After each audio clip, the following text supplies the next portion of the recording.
Bahar gelse gül açılır bağlarda, gül ışığına şeyda bülbül fad eyler. Mergellerime feni koca dağlarda, hava yeli öter ötmez ne deyler.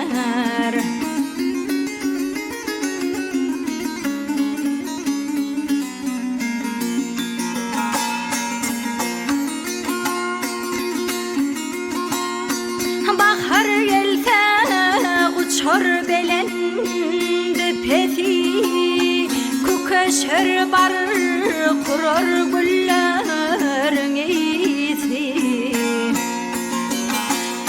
Asmana yanlanar kuşların sesi, bağışı tutar çalar hoş ova deyler.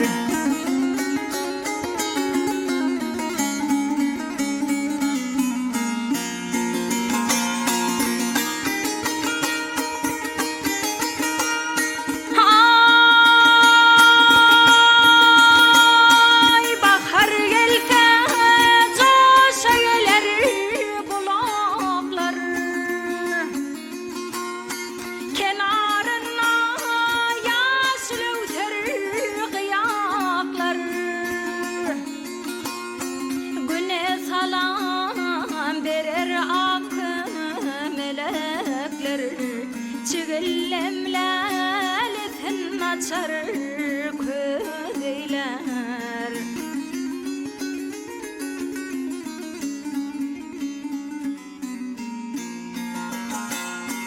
Bahar gelse sayrar şahirin tili, aşık mağşuğuna bahşeder gülü.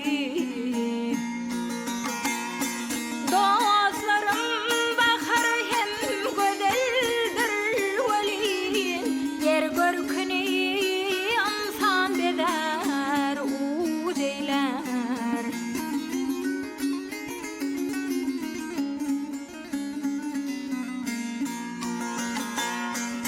görkünü